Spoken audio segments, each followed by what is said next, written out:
Jessica and Damien Zuawi of Oakwell Beer Spa. Thanks for hopping on the Witness Business podcast today. We're All the way excited to be from here. Yes. all the way from Denver, is that right? Yes, Denver, Colorado. Welcome. How we like to start our show in most of our interviews is this question. What would you say is the worst job you've ever had? And I don't know if you both want to answer. If one of you has a very particular worse job than the other, feel free. Do you have one? No, I was actually lucky to enjoy every single missions I got tasked for. So All your jobs have been great. yeah, I Okay. enjoyed most of the jobs I had.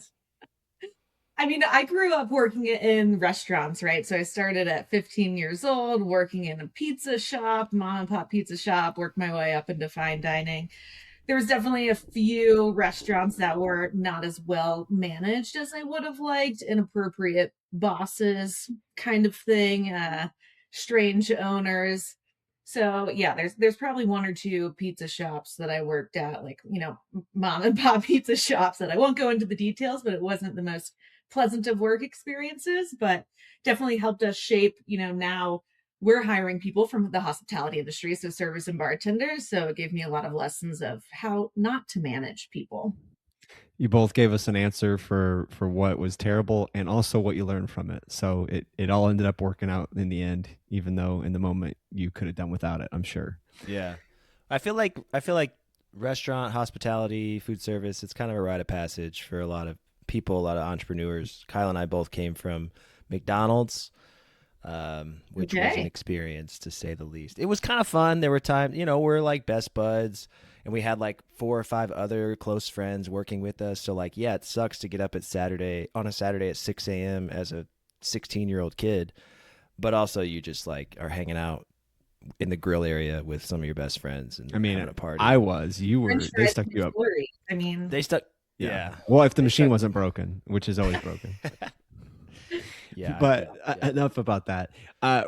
Really, we're excited to talk to you about your story, and I think that your story is a cool one because your business is almost kind of emblematic of your love story and of your marriage and your relationship.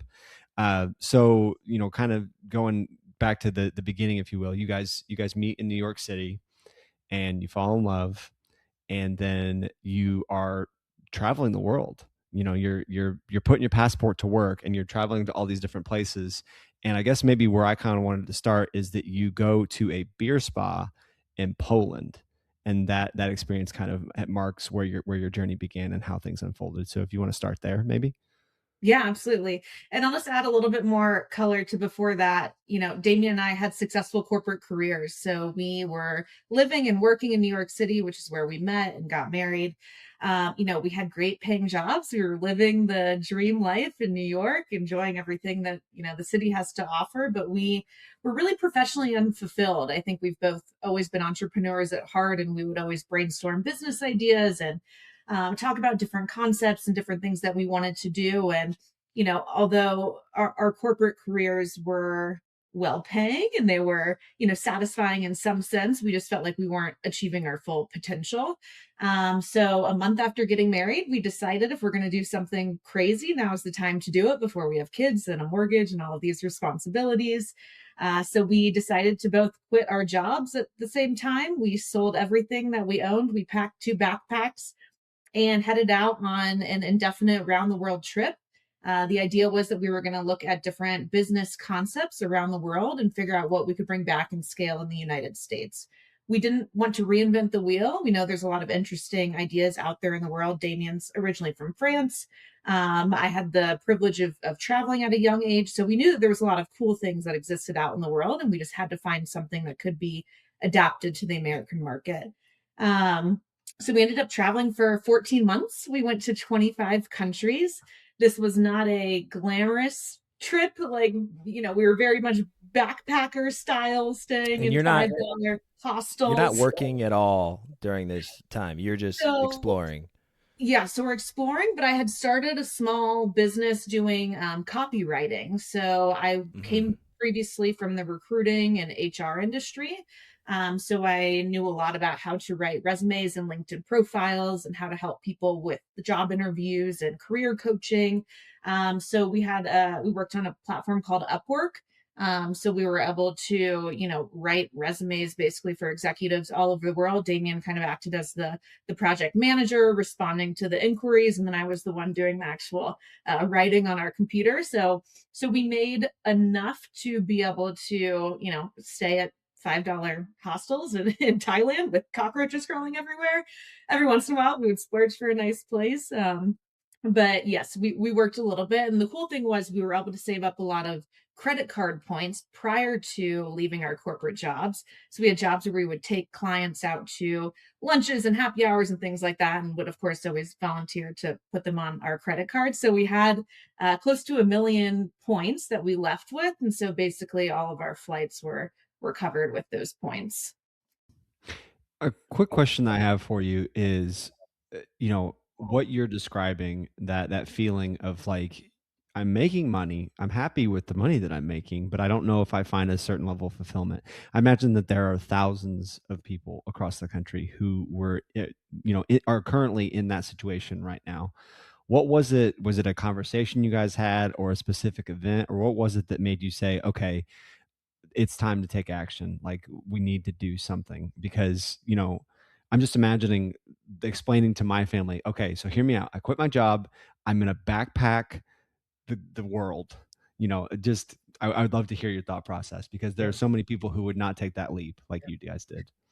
We believe that the life has different stage, right? You're young, you're out of college, right? And you're free, and you make your first paychecks, and this, for 2, 3, 4 years you're doing that. You're very excited. You still don't have kids, right? You're maybe having a girlfriend, boyfriend, and then it hits you, like you look back, oh my gosh, it's been 3, 4 years, 5 years, I graduated, but this is who I am.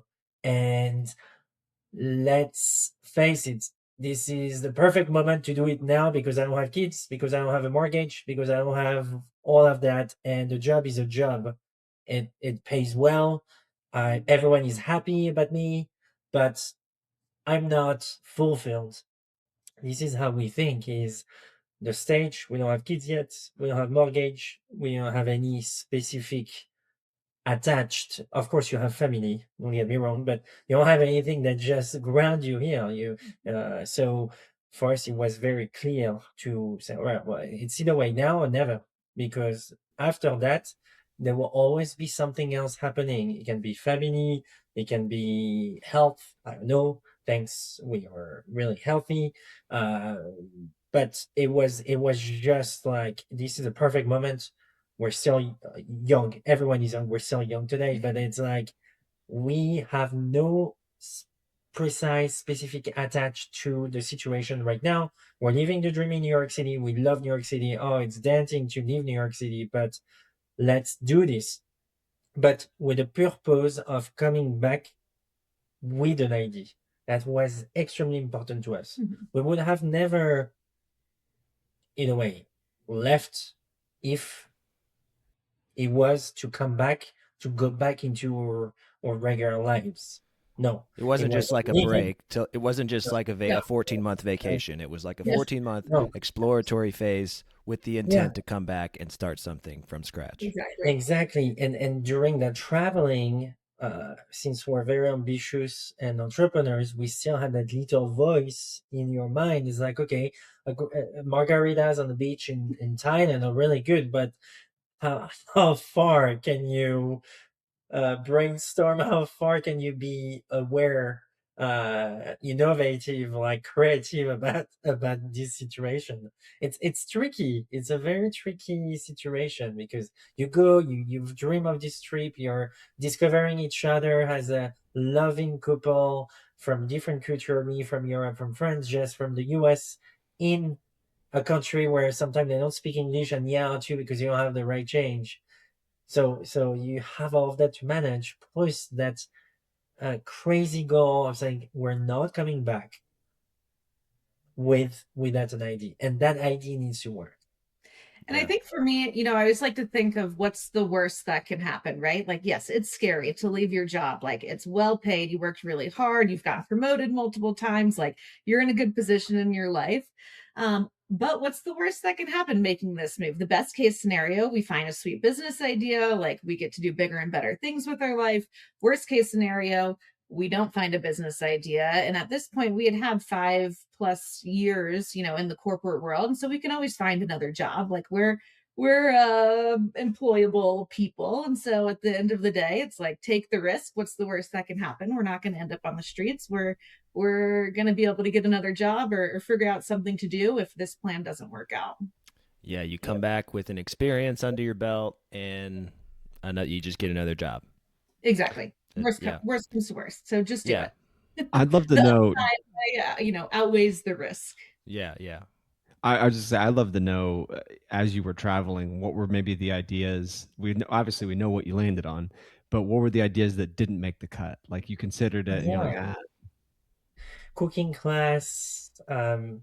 Often one of the favorites activity Jessica did was Super Mario Kart on the streets of Tokyo. I mean, not only you lose millions of dollars from Nintendo, whoever is behind, and you won't be able to scale that on the streets of New York or Denver because people don't know how to drive in Denver, with the snow. So, we've done. I mean, there is some hospitality concept that restaurants, coffee shop, all of that we've tried are very cool. Like um, cat cafe. Actually, there was one that Damien was like very adamant about for a while. It was going to be called Pasta Getty, and it is a fast casual restaurant that does in-store homemade pasta. So this concept, it's popular in Italy and different places in Europe, but it's basically like a Chipotle for pasta. So there's, it's like a salad bar, right? A salad bar, you get a your burrito pasta, bar, you pick your sauces. You pick your fresh pasta, fresh. Everything is made fresh, and you go through the line of fresh pasta, fresh sauce, fresh toppings, and then it's in the box, and you close the box, and here you go. It's incredible fresh pasta at a fraction of the price of an Italian restaurant, and it's fresh and it's good. And the reason is, I think it's very anchored culturally in me is we have that in Europe, right? And here it's pretty much just pizza or burrito or salads. Actually, salad took a long time to come in the US. We had salad bar in Europe for a long time before. And, I've always said, oh my gosh, every time I eat pasta in New York, it's saucy. It's like a soup. It's not those incredible spaghetti you can eat and just feel good about it. So, yeah. Anyways, I vetoed that idea very quickly, having worked it sounds like it's not dead. It may not be dead. You hear the passion in his voice when he talks about it. That may be your second venture. We don't know. I think. It's still on pastagetty.com. That's a cool name, Pascal. But I didn't want, working in restaurants for 10 years of my life, I was like, I don't want to do that again. He's like, we could start with the food truck. And I'm like, oh no, I'm not sweating in a food. Oh, that sounds terrible. So I said no. So we're on record with the silver medal idea. We'd love to hear about how you came. Well, real quick, I just want to say before we come, get the story of the gold medal, in theme right now. I don't know when this will air, but right now the Winter Olympics are going on, so we're on brand. But kudos, I want to say, because I think, like Kyle led up to, like a lot of people don't take that risk. My wife and I have lamented in the past. She watched Emily in Paris, and great. That was when it was like her 30th birthday ish when she started watching that show. And we did everything by the book, how you're supposed to do it in America. You go to school, get your degree, pay off your school debt, get married, have kids, be debt free, own a home, all those things that you're supposed to do that are like the American dream. And, saved a nest egg, all this stuff. And then we got to like our 30s and we're like, man, are we boring? Like, did we waste away our 20s? And I think a lot of people on the other hand didn't set themselves up, and now they're in their 30s having had all that fun in their 20s, like, oh crap, like, got to get my life together. So I'm grateful on one sense, but on the other hand, like, sometimes you wish you would have had those experiences. So kudos to you guys for taking the experience, but also having the presence of mind to not just make it an experience, but like make it a valuable something that you can come back to and put to work. Put yourselves make a living off of what you've learned Yeah. from other countries. Kyle, you look like you have something you want to say. Well, I was just gonna say, Steve, if you're looking to do something, there is the pasta idea. Spaghetti. It is available. I might have to steal that one. No, I'm not going to do that. I don't want to work in food service either. I'm with you. But so I do want to hear, though, how did the gold medal idea, where did you discover it? And then how did you kind of get the ball rolling from there? Yeah. So this was at the time halfway into our trip. So we were like, had been traveling backpacking for 6 months at this time. And part of a funny story that I like to tell is that we were in Thailand and we were trying to figure out what the next destination was going to be. And I had always dreamed of flipping a coin between two countries. So we decided, okay, now's the time to do it. We don't really know what the next place is. So let's flip a coin. Heads, we're going to China. Tails, we'll go to Eastern Europe. It landed on tails, so we ended up going to Eastern Europe, and the first country was Poland, and that's where we discovered the beer spa that we first tried. And if the coin would have landed in the other direction, we probably would have never made it to Eastern Europe. We probably just would have gone to China and then spent the rest of our time exploring Asia and Australia and so on. So really that one coin flip like determined our fate, which was pretty interesting to look back on. But so we found ourselves, it was a rainy day in a mountain town called Zakopane, Poland. It's in the south in the Polish Alps. We were looking on TripAdvisor for something to do, and there was a beer spa. Naturally, I had never heard of a beer spa before. Actually, the Airbnb guy in Krakow told you that in Zakopane they had a beer spa and you were interested. Yeah. Remember? And you put that on the back burner until we showed up in Zakopane. Yeah. So yeah, we saw this beer spa, and like naturally beer and spa sounds great. Like I love both of those things. Let's go check it out. More for our personal enjoyment than we thought at the time of it being any sort of business idea. So we ended up in this kind of rustic cabin. It was very lots of wood everywhere, dimly lit. They bring us to a private room where there's a sauna. There is a tub that is infused, it's like bubbling, and it smells very hoppy and earthy. And then there's a free flowing keg next to the tub, as well as a bed of hay. So we get in the tub, pour ourselves a beer, start drinking. 5 minutes later, Damien is passed out asleep. Like he did not drink anything. It was just so relaxing from the bubbles and the smell from the hops and the barley. And I'm just sitting there like, wait a second, this could be really cool. Like Americans love beer. We love relaxing. This is such a neat experience being able to actually do a spa, a wellness experience as a couple. Like you pay in the US all this money for couples massages. And then you're just like face down in the same room. You don't even interact with each other. And then all the other facilities like the hot tubs and the saunas are usually gender segregated. So there's not really like a true couples spa experience that I had ever had in the US. And I thought, this could be cool. This could be like a social wellness concept. You plug in the beer, you make it more accessible to men because in the US spas are like very female oriented. So I'm just going on and on in my brain, and finally Damien wakes up and I'm like, hey, I think this is the idea. You're like, this is it. He woke up and his world was changed. Yeah, that was the best nap of his life. Exactly. Yeah, and when Jess was like, oh, this is it. Well, then I woke up and said, oh, this is it. We should do it. Well, we're very analytical, and we've agreed on, oh, well, let's run some numbers. Let's store all of the other spas, beer spas, wine spas in south of France, north of Spain, beer spas in Eastern Europe, Hansen, Jinjiban in South Korea and Japan, thalassotherapy, those are wellness facilities near the coast. So and what you do are you just Googling like Yes, spas, like spa experience. Yeah, spa basically. experience and finding the unique beer or And alcohol related, and then just like Yeah, running, oh, going yeah, to Japan for this one and correct. Yeah, yeah. But wherever has one. yeah, we as well, make sure that we build the itinerary based on that, and not necessarily just on the beer or the wine aspect. It can be as well discovering the wellness culture in different other yeah, countries, which are very different. I think Yeah, the because US. I was gonna say you could easily piece together like your favorite aspects yeah, of each exactly. different.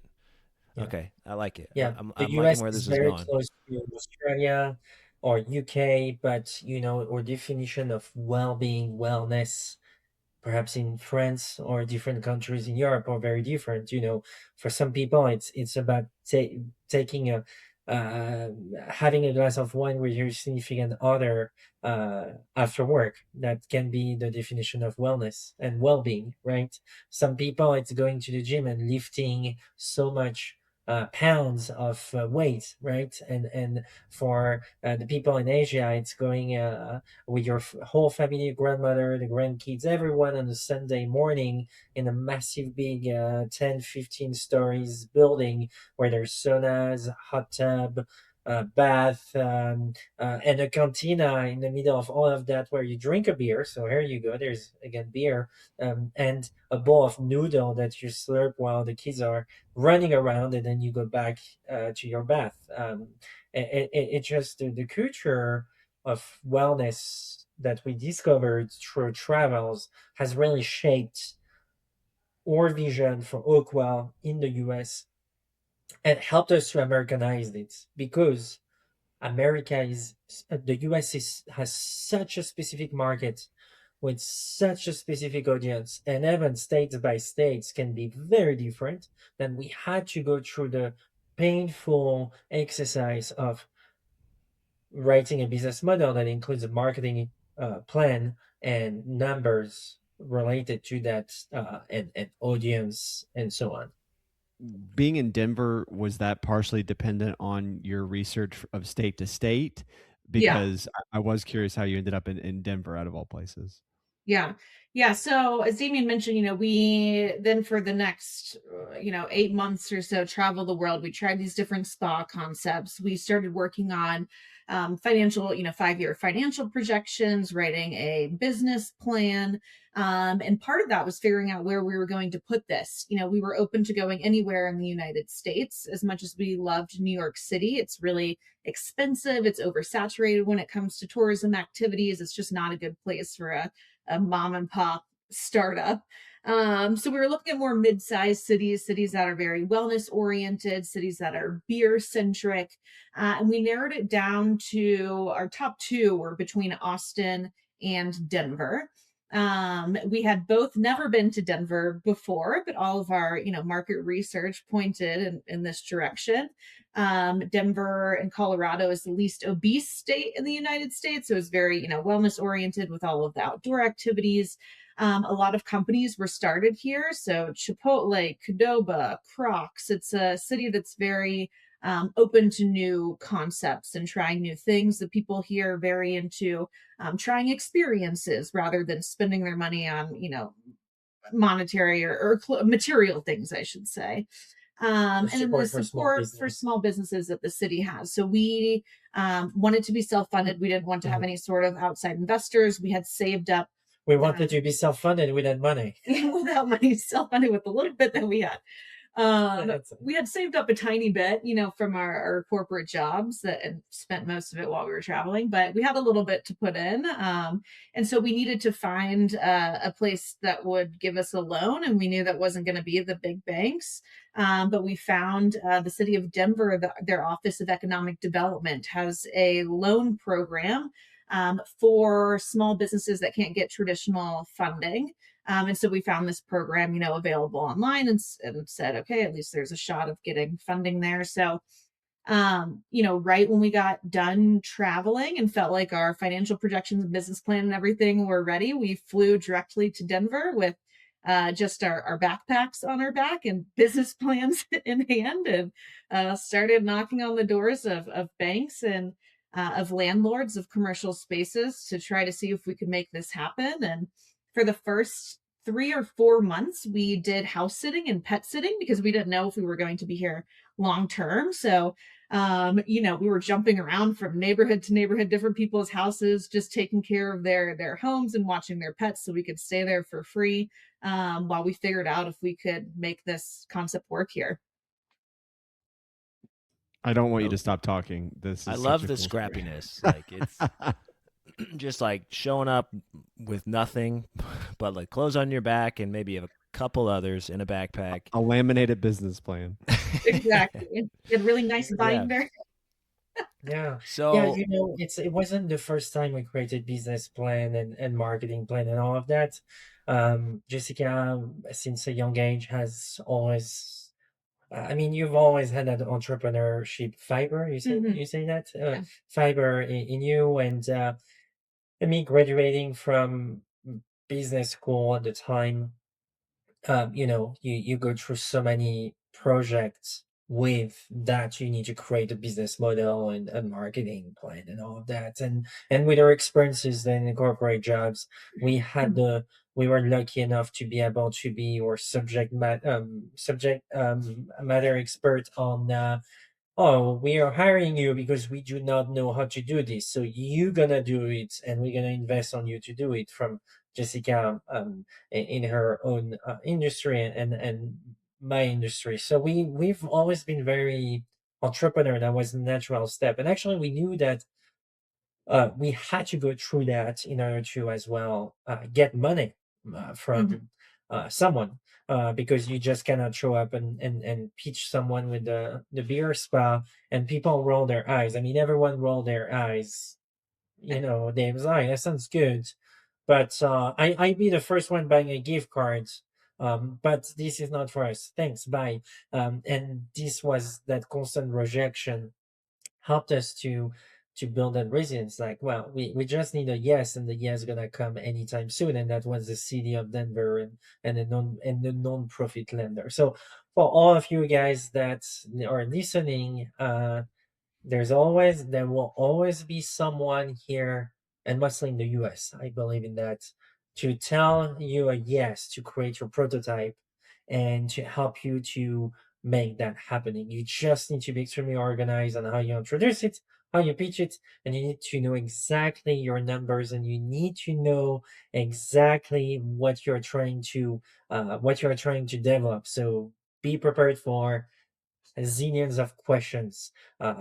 That's what I think the hard part is when you're trying to get a yes from someone or an institution, or even you're the CEO of your company. I've always respected long-time employees who are creating new business right within a massive big company that could. I think it's even harder because there is so much bureaucracy. But yeah, that's Well, speaking of bureaucracy, part of the question that I wanted to ask you was you didn't need any kind of proof of residence for the city of Denver. You just kind of as residents of another state, you were able to come in and say, "Hey, this is what we'd like to do."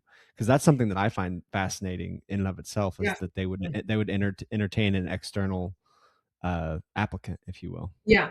So it all had to do with where the business was going to be located. So one of the really difficult parts when you're opening a brick and mortar is that, the landlords don't want to talk to you until you have the money, but you're not going to have the money until you have the location, because then you don't have costs for rent and build out and all of that. So it was a little bit of a chicken and egg situation that it was difficult to navigate. So we would go and talk to these landlords, and we would have a couple of addresses in mind and get to the point of maybe negotiating a letter of intent for a commercial space.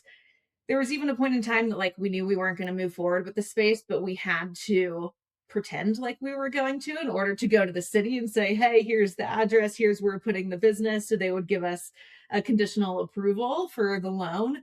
and we knew that we would most likely be switching the address on them afterwards, but it was just like one wouldn't give us what we needed without the other, and so it was a bit complicated to navigate. But in Denver in specific, this program was through the Office of Economic Development, and so there was several neighborhoods that they were targeting that they're trying to revitalize. And so it was both, it was very specific address, like it's even on one side of the street was eligible but the other side of the street was not eligible. There's a map that they had that basically had shaded in areas of the neighborhoods that they were targeting. But then it also had to do with job creation. So for however much money they were giving us, we had to create X number of jobs, and then prove that to them once we actually opened. So it was very much more based upon opening a business in a neighborhood that was in need of revitalization than it was us living here or not. Did you have any trepidation about that? Because I'm guessing from kind of maybe what's being inferred here a little bit is that maybe it wasn't prime real estate. It was in order to get it. There was a mutual risk here. They were risking Yes. you as much as you were risking the venue in question. Yeah. For us, it was a little scary. I mean, the neighborhoods that we were looking at going into were definitely up and coming, and they still are. But we believed in the concept, and it's not Oakwell Beer Spa is a destination, right? People make their reservation in advance. They drive to it. Is not something that relies upon vehicle or pedestrian traffic. You don't just like walk by and be like, I'm going to take a beer bath randomly in in the middle of the day, right? So we knew people would drive to us, so it didn't matter so much that we weren't in like the hot and hip and trendy neighborhood. And where we ended up settling is just adjacent to a neighborhood called Rhino, which is the River North Arts District, which is like the Brooklyn of Denver, if I could say that. So it's all of the cool new restaurants and breweries, and there's a lot of street art and a very hipster kind of place. And where we are is like a 15-minute walk from there. So we're next to the cool neighborhood where we would have wanted to put this concept. But yes, it's very much up and coming. Like there was uh we had some challenges with the neighbors and the activity going on around the building. But it's been really cool to see us be a part of the revitalization, because we've had several other businesses come in next to us.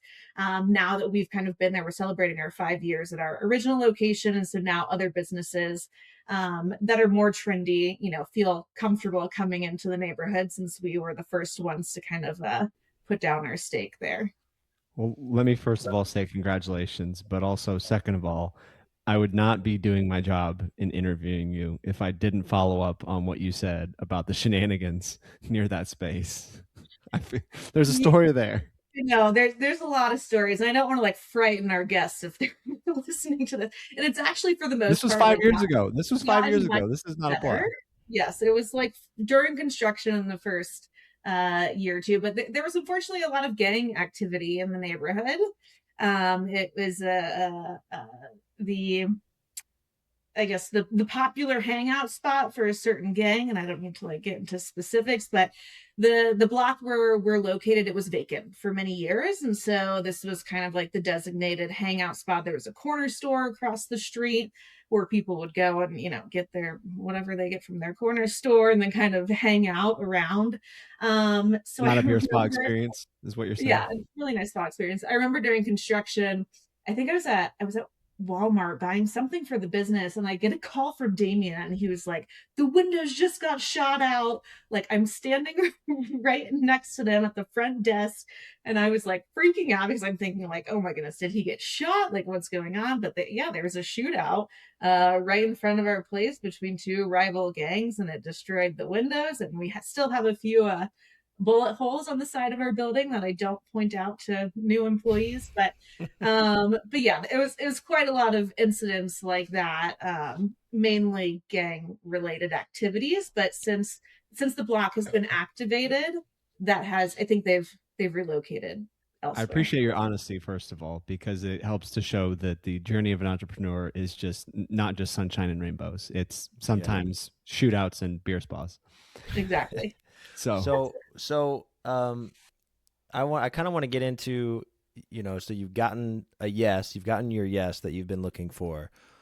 What now? Kind of, you get to the Yeah. location. We've talked a little bit about the location, but like, how do you go about kind of making the business plan a reality? Yeah. Yeah. That's a good question. Well, first of all, you need to have a yes financially, but you need to have a yes for a place, right? And the thing is, it's exactly the same mindset. All of those landlords want the best 7-Eleven, so, like the massive big people that have big bank accounts and can sign up 10-year lease, and if you break the lease, you pay for everything, and that's not a big deal. We didn't have that, and we had to find someone that said yes at a specific location. So that person that said yes, actually, we didn't have choice. You said yes or no. It's like, okay, thanks, and thanks for the money, by the way, the CEO of Denver. Now time to start. And so time to start is, well, you need to find someone that is willing to build something at a fraction of the real cost.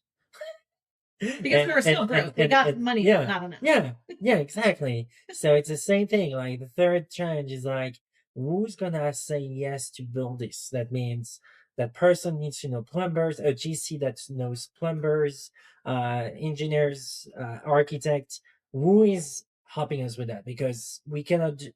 We've done so much work in this, but we're not plumbers, we're not engineers. So this is where it started. It's like, okay, now we need to find someone that can really help us with building this at a fraction of the cost. And we find that really nice person that is right now almost retired. Still a handyman now, but at the time he was a very successful GC, and I think we were his last big project. He's almost his pièce, shed off, like, your last piece of art. That's it, and he did it. He accepted to do it at a fraction of the price of what the real cost is to help us. But in addition to that, Jessica and I had to really make sure that we don't go over budget. So for that, we had to work with him, value engineer, and we had to go to auction, buy second hand, third hand of furniture, piece of equipment, technology items, even a smart TV that are pretty cheap, right? Like $200 you can get a smart TV. Well, we couldn't afford a $200 smart TV. We had to go on Facebook Marketplace and get something at $100 or $80 that's the person was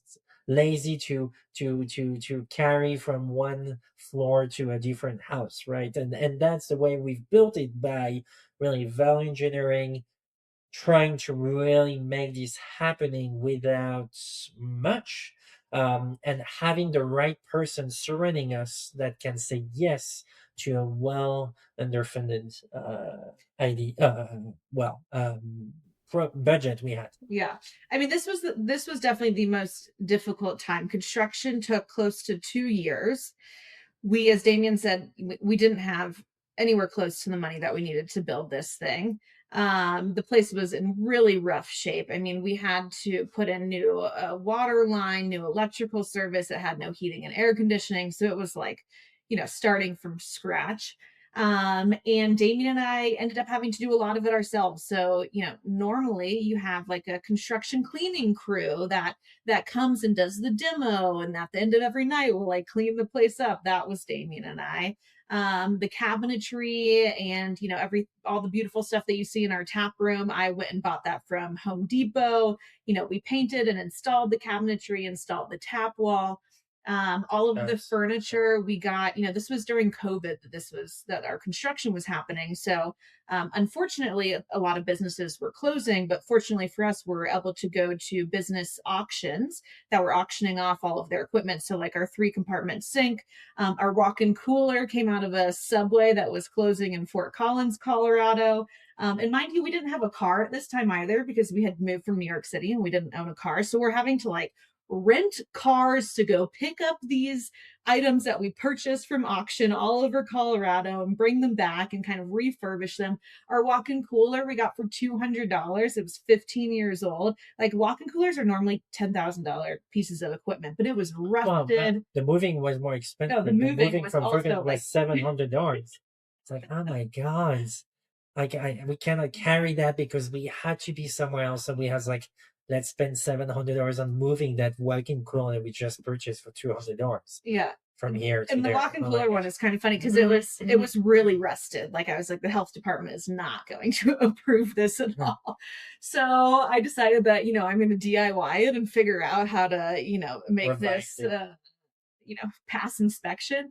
So I bought this direct to metal paint, which is, if you've ever used it, it's just some like really nasty, nasty stuff. It's like paint that you can paint directly on metal and creates like a new, you know, finish so they don't see the rust underneath essentially. And when I was doing this, we had the painters also there, like painting the walls. And so they had to spray the wall around where the walk-in cooler was. And they're like, okay, well, you need to get out. And I was like, no, like I need to finish painting the inside because it needs to dry and the cure time and whatever. I was like, just shut me in here. It's fine. Just like, you know, put some plastic over the the opening of the door and you can paint around me and I'll finish what I'm doing. So of course they did that. So I'm now in this, you know, confined walk-in cooler with this really nasty direct metal paint that I should have been wearing, you know, PPE. I should have had a mask and other things, but of course I didn't. So I ended up like almost passing out in there. I got chemical burns on my face from being in this close space. But we passed inspections and we ended up getting a walk-in cooler for like $1,000 when it should have cost $10,000. Worth it. That's one of like many stories, but you know, we did some light plumbing work ourselves, some electrical, like some stuff that we probably should not have been doing. But we ended up being able to get it built for the small amount of money that we had to put into it. I don't feel mean, like the words light and plumbing ever go together. Yeah, not at all. Well, I just like, again, kudos the amount of scrappiness that went into this. I mean, anybody who says like I don't have money, so therefore I can't XYZ, like just listen to this interview. Now, but what I want to know next, I want to hear about opening day because I feel like as an entrepreneur, 2 years in the making, really more than that because you had your 14 months of exploration. Now you've been building this thing for 2 years. Things are going wrong. You got chemical burns on your face. Now opening day is here. I want to know. We were how was obsessed it? by opening day. So we actually tell the story though about the XL energy, the gas, which is kind of funny. Just one more like quick anecdote. So right before we go to open, we had our grand opening planned, right? Like we had the day set. We were very excited. We were inviting all these people.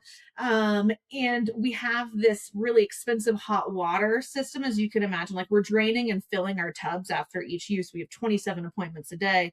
Our tubs are like 200 gallons of water. So there's a lot of hot water needs.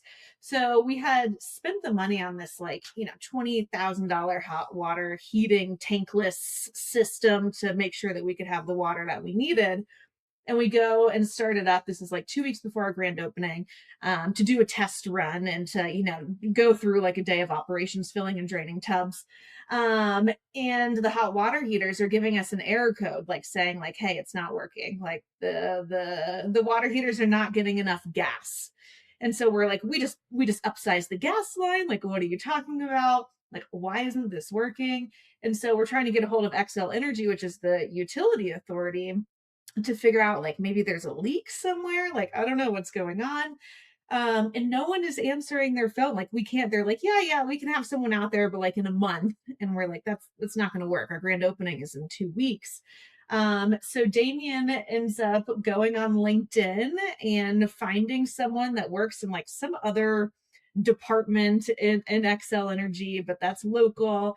It ends up, you know, using one of those apps where you can like pull people's phone numbers and email addresses from their LinkedIn profile, and calls this guy at his home number, and it's like, hey, you know, we're a small business owner, blah, blah. And he's like, how did you get my personal number? We hear his kids like crying in the background, and we're like, I'm so sorry, but like we're desperate. And we explained to him the situation. And he was very, very nice and was like, okay, just send me an email. Like, don't ever call me on this number again. And let me see if I can help you out. And so he ended up. He sent a team of people who were able to upsize the matter. That was a matter. the That's gas meter. So we put in a larger pipe inside our building, but the meter that the gas goes through was still sized for residential. So it was like, constricting it. And then yeah, we put the right size pipe inside the building, but outside the building, we didn't even look at the gas meter size.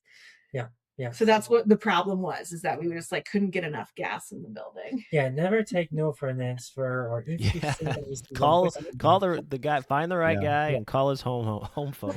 Yeah, at the end, we're all humans, right? We all have personal lives, but I truly believe that we always have mission to do good, right? So when you have that mindset, nothing can stop you from calling some people and ask for help, and hopefully they can really assist you on sticking to your mission, and we did it, and opening day Yeah. was incredible. We were obsessed with opening day.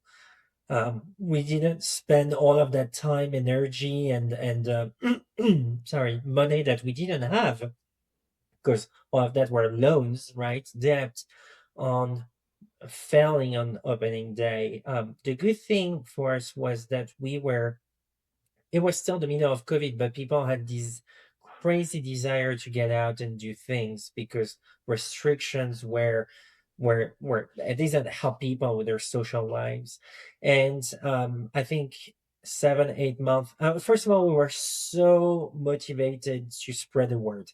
Every time we had an opportunity to talk about what we were doing, we would do it. Business cards, when we're driving Lyft to Uber to be able to make some money while we're building this, small business around, neighborhood association, neighbors. So we really were screaming out loud that we had this business and that you should come as soon as we open. The second thing is the Oakwell Beer Spa in Denver, the one downtown, is located on the street.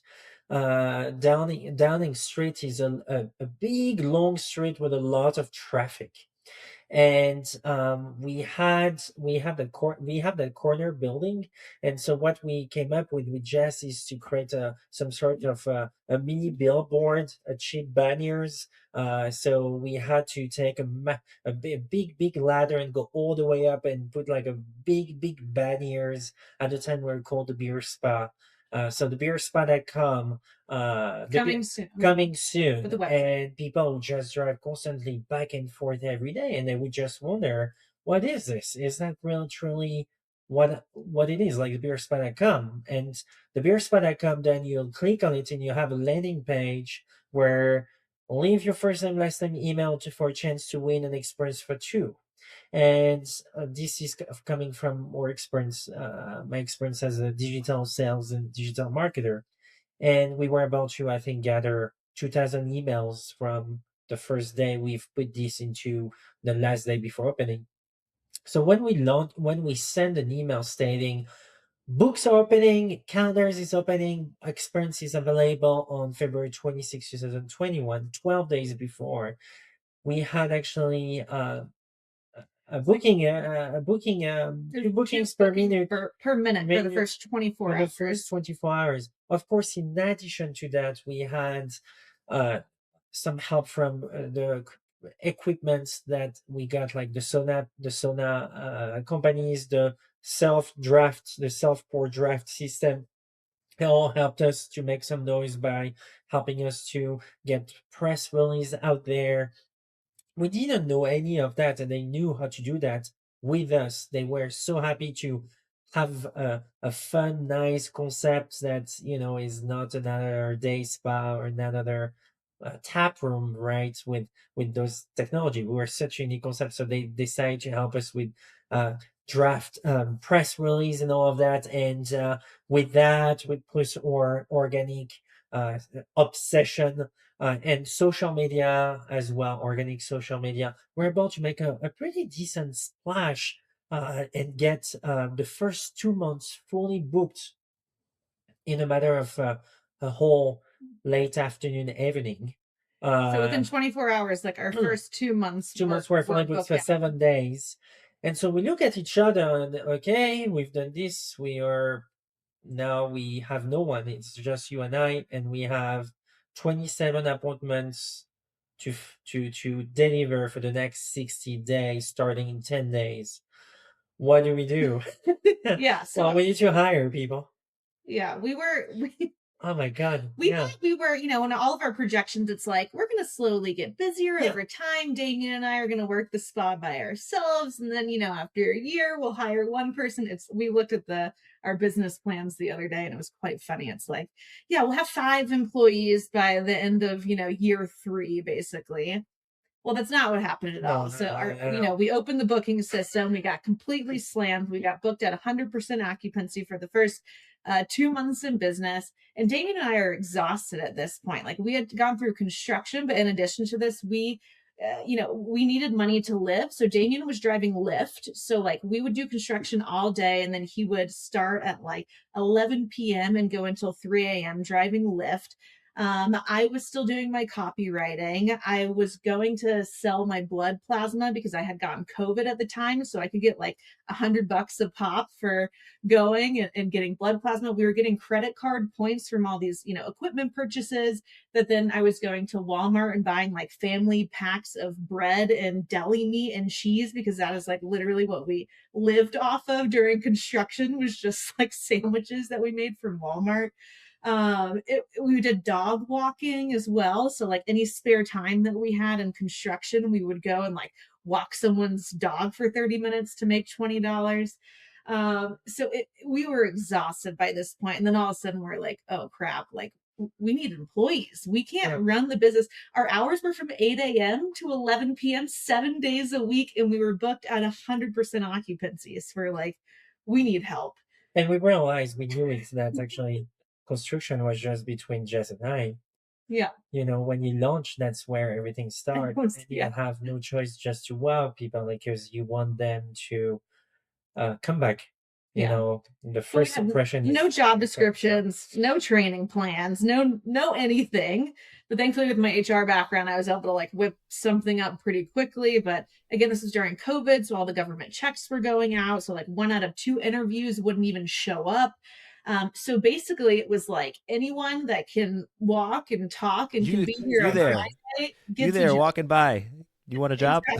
Exactly. Yeah, pretty much. Yeah. So we ended up hiring a team of like 10 people and gave them, a crash course 1-day training the day before grand opening, which we didn't even really know what we were doing, like, let alone being able to train other people. Yeah. But yeah, it was a big success. I mean, we had no negative online reviews. We had a 5-star rating on Google for the first 3 years in business. We're at 4.9 now. With almost 3,000 reviews, we're a little upset when we lost our 5-star rating, but 4.9 is still good. But yeah, it was a big success, and we ended up being booked at 100% occupancy, like no joke, 7 days a week for the first 3.5 years in business. That's insane. First of all, that's amazing. Congrats on that. That is not walking people's dogs anymore, for sure. We're not walking dogs anymore. That's amazing. I do want to know how business is going now, 5 years in. You're not hopefully eating bread and sandwiches. And, no. That now kind of we thing. know But to pizza, but that's okay. All right. And pastaghetti. And pasta. We will always live off of pasta. Can you quickly explain, we talked earlier, kind of your initial experience with the one in Poland, and how you maybe compiled different experiences into what you guys offer today. Can you explain, what do you offer? What can somebody come to your Oakwell Beer Spa in Denver, Colorado and experience? Yeah. So we're a day spa and craft beer and wine tap room combined into one. So you walk in, you're in this beautiful tap room. It looks very much like a boutique hotel lobby. We have velvet furniture, a lot of plants everywhere. So it's not the minimalistic industrial brewery tap rooms that you often see around town. We have a self-pour tap wall with 10 different taps. I don't know if you ever use those, where you have an RFID card and you can pour your own beverage. We partner with different local breweries to feature the best beers that Colorado has to offer at the time. We also have wine, cider, non-alcoholic options. So even though we're a beer spa, you don't have to just drink beer. So basically, you come in, you get introduced to the tap wall, you do a tasting with one of our beer therapists, you decide what you want to drink, and then you hang out in the tap room, lounge.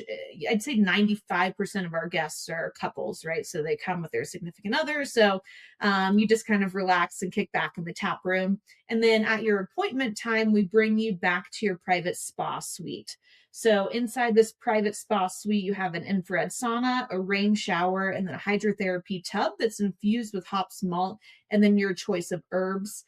So we have 3 different blends that you can choose from. There's a calming amber, an energizing IPA, and then a joint and muscle relaxing lager. And they're all a different blend of herbs that go along with the hops and malt. So the bath is not fermented, right? There's no yeast. It's not actual beer. You don't want to drink it. But there's a lot of great benefits from the hops, malt, and herbs. So hops is a natural sedative. The aromatherapy helps you to relax. If you've ever drinking a really hoppy beer before and gotten sleepy afterwards, that's because of the hops. And then barley is very similar to oatmeal, right? So it's a grain, it's a cereal. It's really soothing for your skin. And then different blends that we have, like the joint and muscle relaxing lager, has arnica in it. And so if you've been hiking or whatever it may be, going to the gym, then that's a really good blend for you to choose. So you have this room for 90 minutes. It's really yours to make of it what you want. So you can jump back and forth between the shower, sauna, and tub. If you want to refill your drinks while you're in the room, we have a room service button. So you just ring a little doorbell. One of our beer therapists will come, grab your tumblers, refill your drinks, and bring them back. And beer therapist is their legal job title. I was just so the first time you used the term, Kyle and I, both of our eyebrows. Beer therapist are 2 words that I've just never. But as soon as you said beer therapist, both Kyle and I could see it on his face too. Our eyebrows raised. Like, is that a technical term? It is. That is their official job title. Yes. I love it. And so yes, you have this room for 90 minutes, and then we really encourage you while you're in the room to not have your phones on you. We have great like conversation starter cards that give you like topics to talk about with your significant other. So this has really become we have memberships now, right? So a lot of guests, this is their monthly date night. So instead of going to the movies or going to a restaurant where you're often distracted by your phone or by whatever else is going on, this is a really nice place to disconnect and reconnect with your significant other. And then it's also a fun day for 2 guy friends want to come together, 2 girlfriends, or whatever it may be. It's not just for couples, but that is predominantly our guests. I love all of that. It sounds amazing. I'm curious logistically, when you have Yes. memberships and you're mixing memberships with, people just randomly one-off booking, how do you do you have to schedule so far in advance when you have a membership, or how does that work so that they can actually utilize their membership instead of, oh, sorry, we're booked for the next 3 months, Yeah. even though you're a member? Exactly. We're opening a second location. We're about to free up Mhm. and being able to create more available appointments. So luckily right now we don't have that challenges. Everyone can come.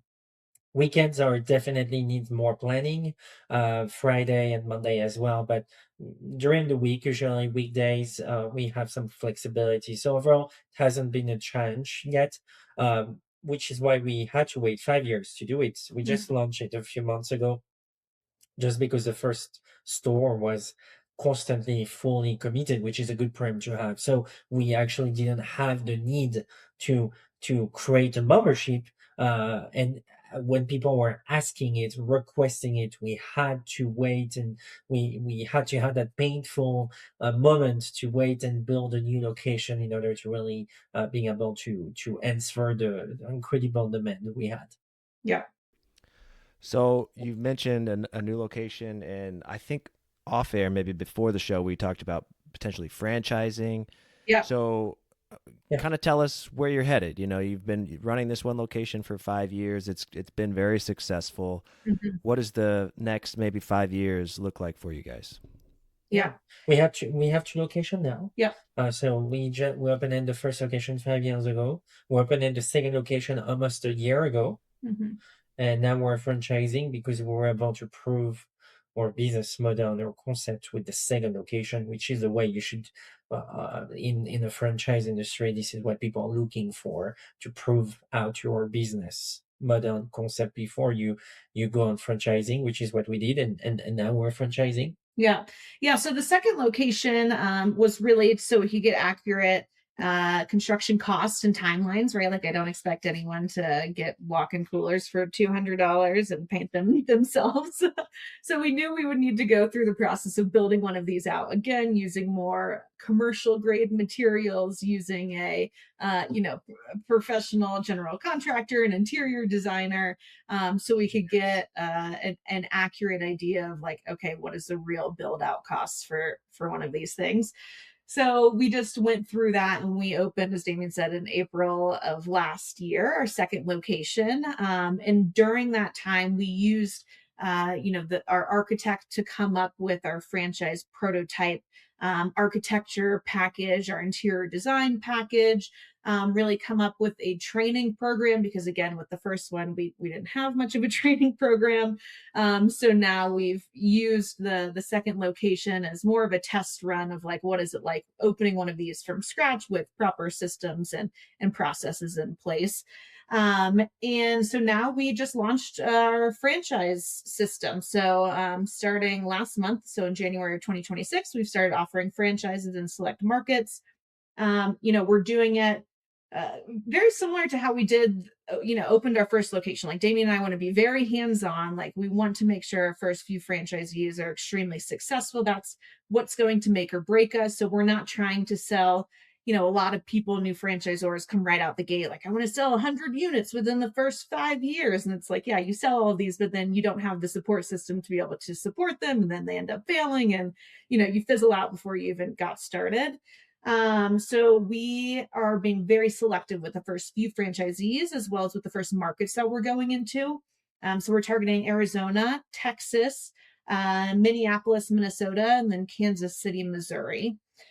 So, those are all places that Damien and I can fly to within an hour and a half because we want to be able to be there and be very hands-on. And we're doing the full sales process ourselves right now. So in the franchise world, there's a lot of brokers and sales consultants and things like that, but they get their money by, whenever you sign a deal and they don't really care about the longevity of the franchisee. So Damien and I are being very hands-on throughout the full sales cycle. And so we're working on getting our first few franchisees signed up.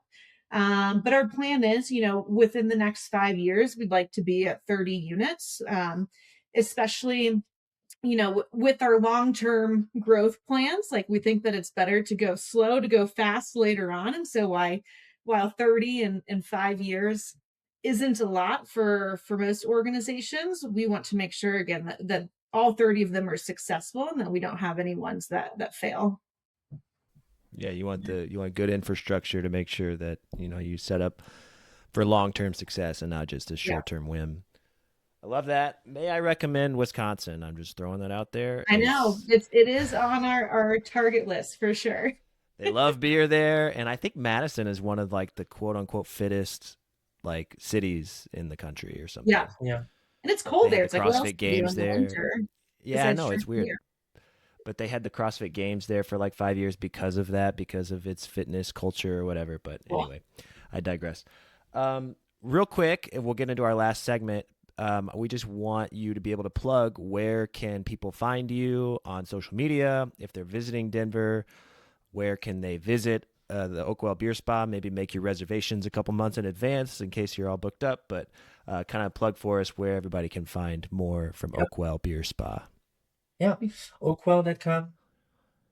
Easy peasy, in 2-3 minutes you'll be able to select your package, select the date, time, and just then book as a regular booking you made online, social media, Oakwell Beer Spa on Instagram, on Facebook, on TikTok.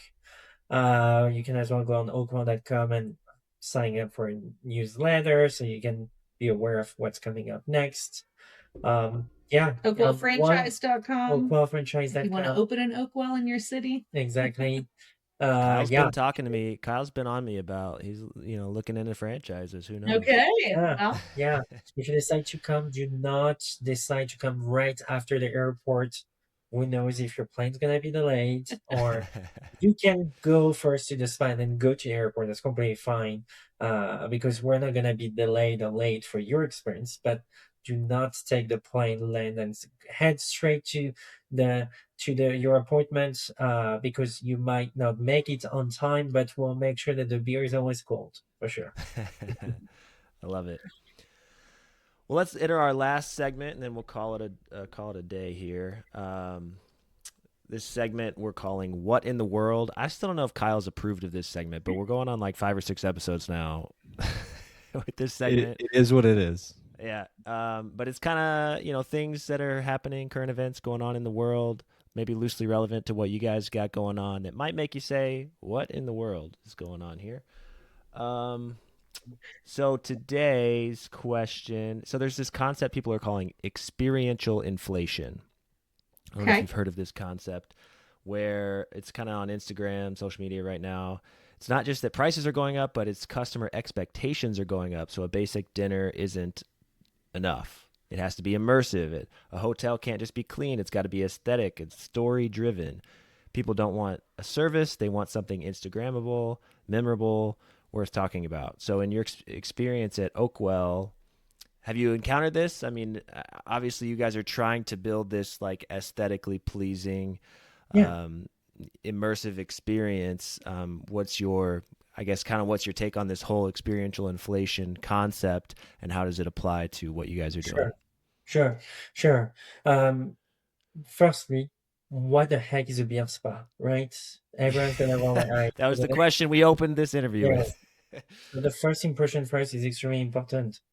We need to create that desire through marketing materials, websites, whatever we use. We must make it like, wow, this is not what I was expecting.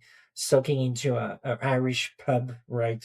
Half wet, smelling beer. No, so that's very important to us to convey, to break that crazy idea of that you're sucking in beer and smelling and sticky and all that.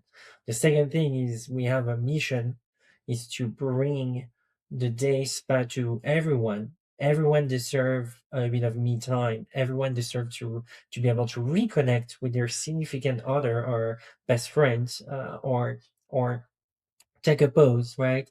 This needs to be happening in a clean and inviting environment, because if it's too girly, the guy's not gonna come. If it's too boy, if it's too frat house Irish pub, the lady's not gonna come, or they just gonna come for the man, and it's like, oh, here's a surprise, that's for you, I'm coming with you, but it's like, I want to see you happy, right? No, we wanted both of the people, even best friend or significant other, to be happy. Um, we are in the era where people tend to care less about tangible things and more about experience that really impact you, or your well-being, your wellness, or even just making memories, right? We're seeing this with so many things. The latest smartphone doesn't matter. The latest sneakers doesn't matter. The latest a car is not a symbol of stature anymore. What matters is going from A to B, and I don't care. I just want it to be safe and pleasant, and it can be in the 10 years of a car. That's fine. So we are actually, when we did that, when we created this, we were not trying to follow a trend of the experiential. We were actually setting a trend on a specific niche in the wellness industry. But I think that's really what's made us so successful, right? Is like it is this multi-sensory, all-enveloping experience. Like we have curated, we have a custom scent, right? Because I remember growing up going to malls and you walk past the Hollister, Abercrombie, and it's like, whoa, the smell hits you in the face, and whenever you smell it, it brings you back to that.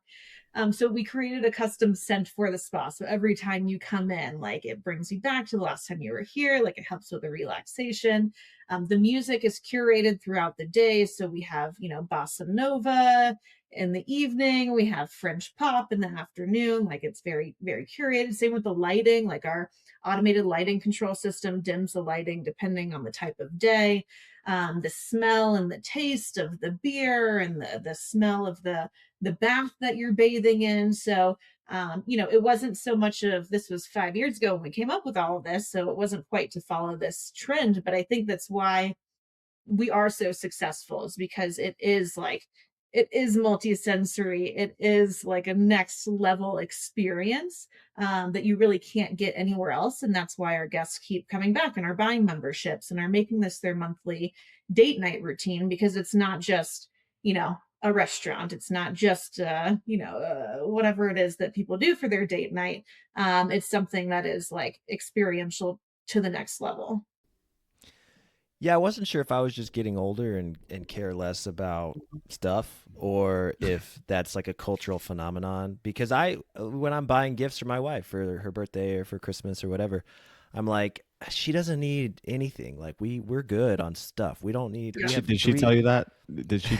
If she didn't tell you that, you're. I did get her a new necklace. I did get her a new necklace for her birthday the other day. But I think more often than not, we're less willing to buy experiences for ourselves, or buy consumables or things that just like go away. We like it. It's almost like this it's ingrained in us that we need something of value to purchase with our money. And so maybe oftentimes I'm less likely to buy something for myself, but that's what I want as a gift. It's like, I want an experience. I want something that I wouldn't spend $200 on myself on, but like, if you spend $200 on me and it goes away like poof in an experience, that's fine. Like that's what I want. Because life is experiences, right? And I think that's kind of culturally, that's what I'm trying to say, is like culturally, I think that's a phenomenon that's happening now, is we just want to look back when we're 90 and be like, man, I had a lot of good life experiences, and maybe not a Mercedes, but I went to the Oakwell Beer Spa a time or two and had the time of my life. I could go for that. I could go for that nap that Damien had at his first experience. The original, the OG beer spa nap. I love it. Absolutely. Well, this has been awesome, guys. Thank you for letting us pick your brains and hear kind of the origin story and really get a peek into what this thing is becoming. I hope it's like a revolution in the spa industry. I hope there's one popping up. I'm in Chicago, so if you're ever looking for a new market, this is the rare interview opportunity where also if someone's looking to take that leap of entrepreneurship, franchise opportunity. Absolutely. So thank you guys for sharing everything you've shared with us today, and we wish you nothing but the best. Thanks so much. It's been a pleasure.